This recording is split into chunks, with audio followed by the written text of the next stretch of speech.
with me. Like, for real, let me show y'all what it is. Why y'all don't make Canelo versus Charlo? Y'all talking about? Somebody put that together. Lil Charlo will fight anybody.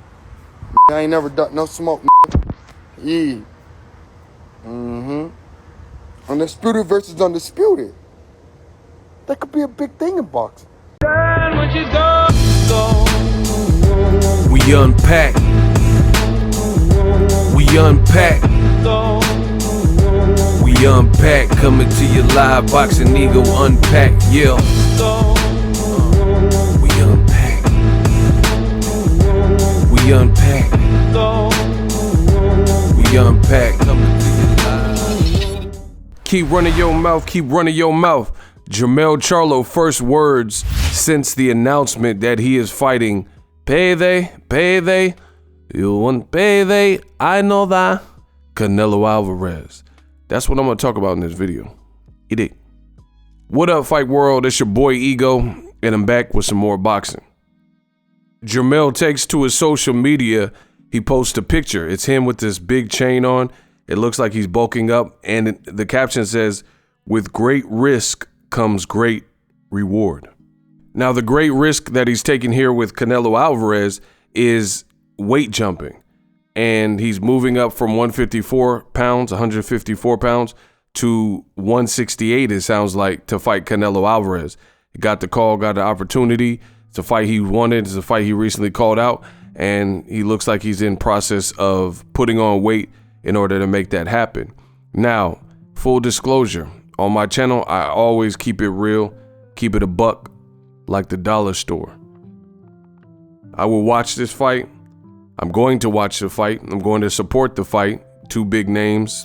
My name is Boxingego, aka Ego, and I cover boxing. But me personally, I'm not a big proponent of weight class jumping. And a lot of people, oh, you're just making excuses and all that. I mean, you can say whatever, but my G-files and my track record speaks for itself.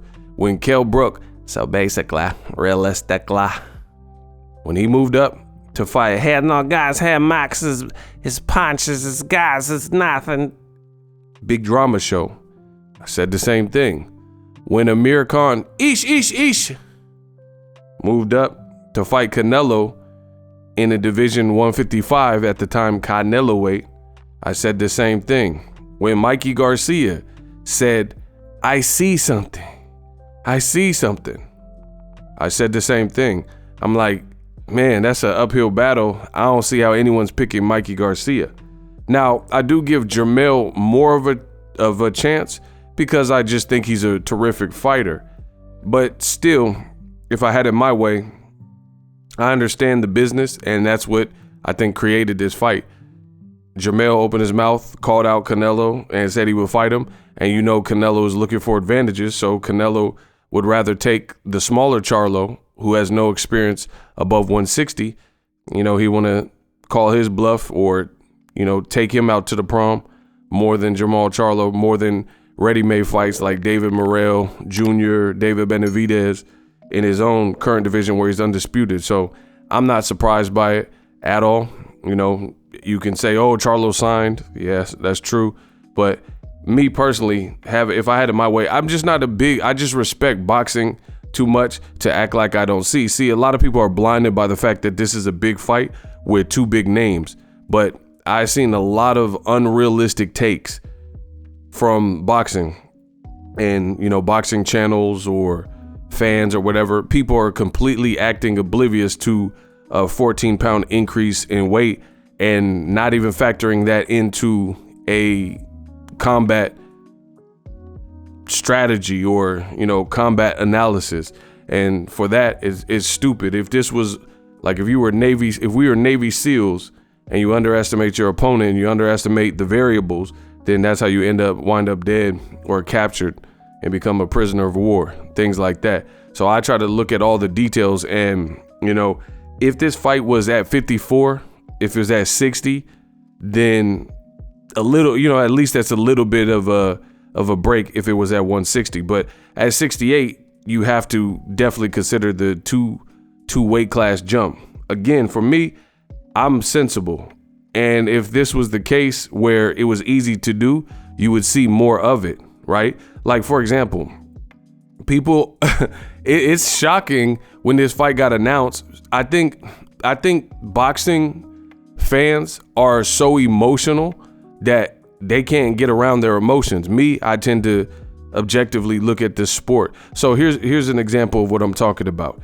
This fight, people are so emotionally invested because they know Jermell Charlo has a great record. He's undisputed. He's the man. He's the king at 154 pounds. He's done great things, and he has talent and he has skill. That's just what it is.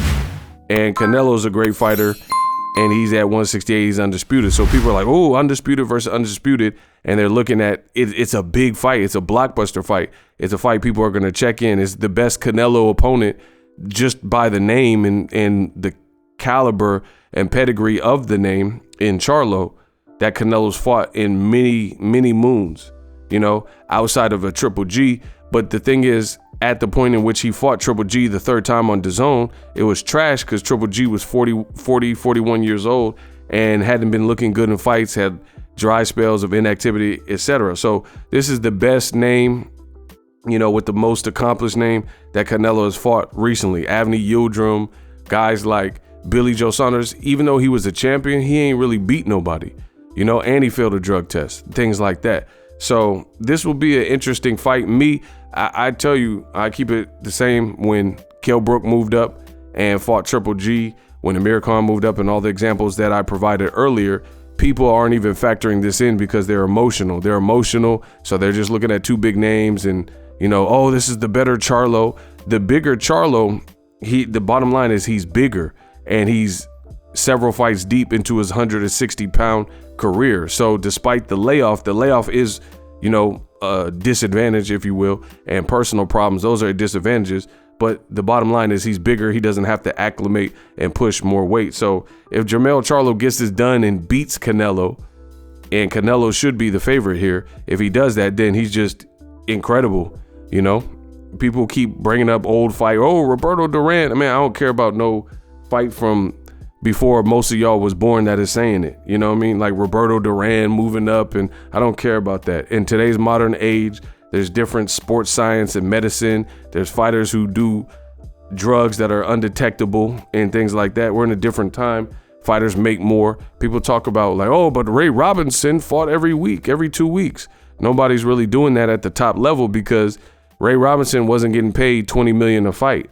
He wasn't getting paid $100 million a fight, $50 million a fight, or these colossal numbers. So he had to fight to secure the bag for his family and himself, etc. Different times. So don't tell me about fighters and fights from yesteryear when it really has no bearing on what we're doing here. Since the inception of my channel, I've told you I respect boxing, and I'm not a big fan and proponent of massive weight class jumping. At times catch weights make sense, things like that. But overall, people skipping divisions and 2 divisions higher, like Broner, he pretty much did that. He fought Gavin Reese at 135 pounds. Then he had one fight, 2 weight classes above with Paulie Malignaggi, a light puncher. And then he took his first professional loss at the hands of Marcos Maidana, completely different beast. And, this is the same thing. It doesn't have anything to do with Jermell Charlo or this. I said the same thing for Amir Khan, Kell Brook, Mikey Garcia, and a slew of other fighters. Me personally, this is just my personal opinion. I'll watch the fight, but I'm not a big fan of the weight class jumping because I think it disrespects. You're skipping a division. Like if you could prove that you're credible at the division under it, 160, if you can get some credible names, some lighter names at 68 and beat them and then move to Canelo, then that shows me something. But if you're going straight away from 54 to 68, good luck. I just think it makes it exponentially harder based on the fact that you're not giving yourself any time to adjust or acclimate, to make sure you can adjust to shots from a bigger fighter. And more importantly, the conditioning. The conditioning is different. People keep saying, oh, but Charlo's naturally bigger. Like naturally bigger, that goes to show me most people don't know ish about boxing. You could be naturally bigger, but when someone else is campaigning at a higher weight, which is the case for Canelo, he's been campaigning at 68, even has a couple of fights at 175. So, you being naturally bigger, if you're cutting your body down to a lighter weight, that doesn't mean that you're acclimated to the higher weight. Let me give you guys an example. So Devin Haney has, I've stood next to him, great guy, great champion. And you look at him, he's way bigger than Gervonta Davis. He looks bigger than guys like Shakur Stevenson, right? Or Kambosos. You see him in his offseason and stuff like that. But he's been crunching down to 135 pounds. And this is what I think people aren't being realistic about. So could Devin Haney just move up as undisputed to 147 and fight Jaron Ennis? I would say the same thing. That's crazy, And Jaron Ennis is at the beginning of his career, but this is literally the equivalent. Or, established champions like Errol Spence and Terrence Crawford at 47. That's weight class jumping. You've been crunching down to 35 despite being naturally bigger. And then you have no fights in this new, weight category. It's as simple as that. So the weight is the most interesting thing here for me in this fight. If all things being even, all things being equal, if they were closer in weight, I would definitely pick Jermell Charlo without any reservations. However, that weight is an obstacle and definitely a disadvantage, despite the people who are saying, oh, he's naturally bigger. He's naturally bigger, but cutting down in a smaller division. And I think you have to understand that. For example, look at Jermell Charlo, the guy he was supposed to fight based on like mandatories, and the fight we thought we would probably get was Jermell Charlo and Tim Tszyu, right? At 154 pounds for all the titles.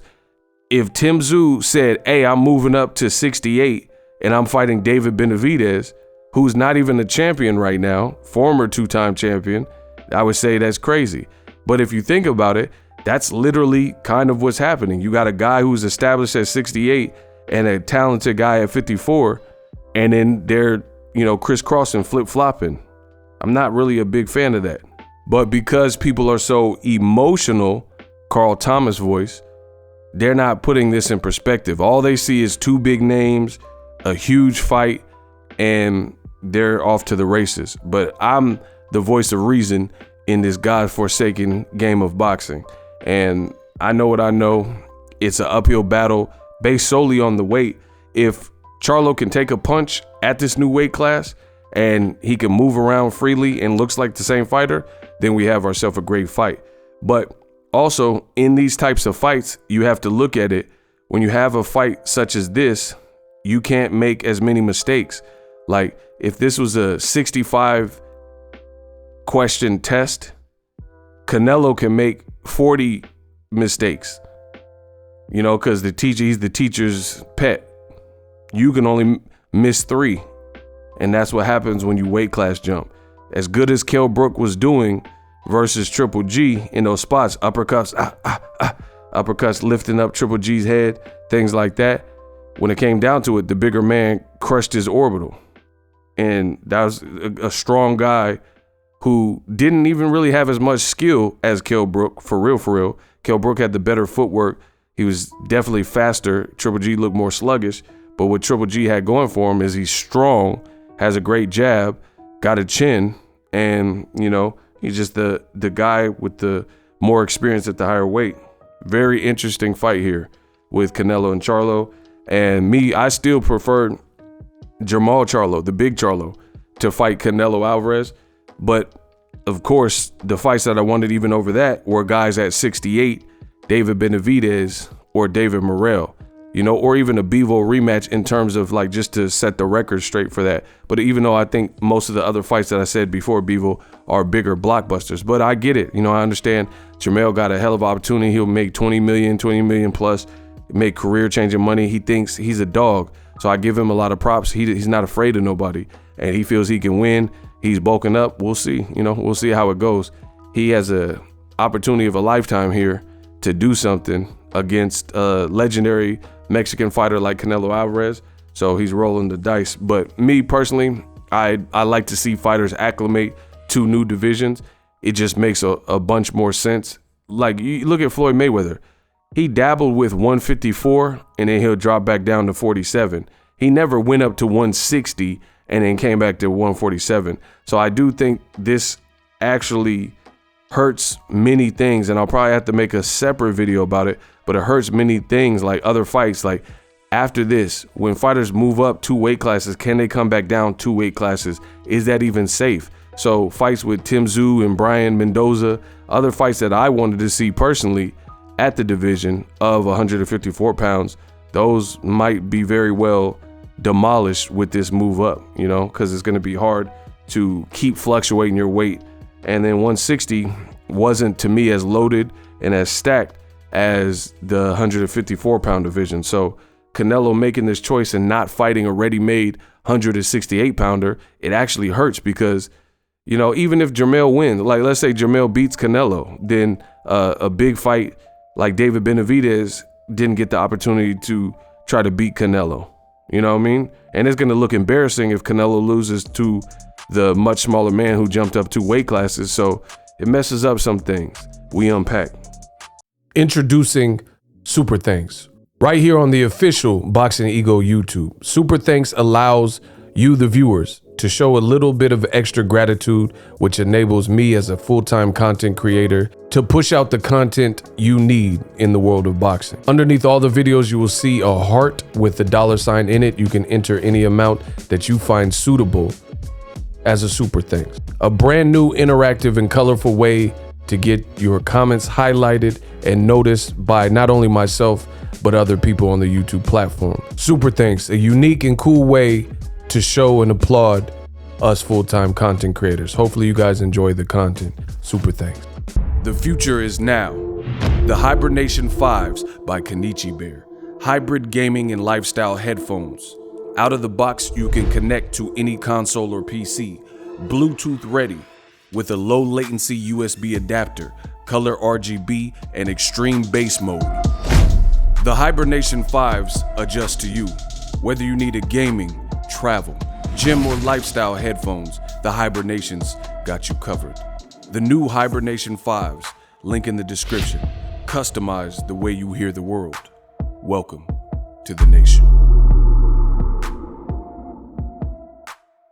Are you tired of your YouTube videos not getting any views? Well, consider TubeBuddy. I've used TubeBuddy for years to scale up my YouTube channel. Now we're sitting over 200,000 subscribers. TubeBuddy is a browser extension that offers a ton of built-in productivity and time-saving services to take your channel to the next level. Use my link in the description to get started with TubeBuddy and level up your channel faster. We working.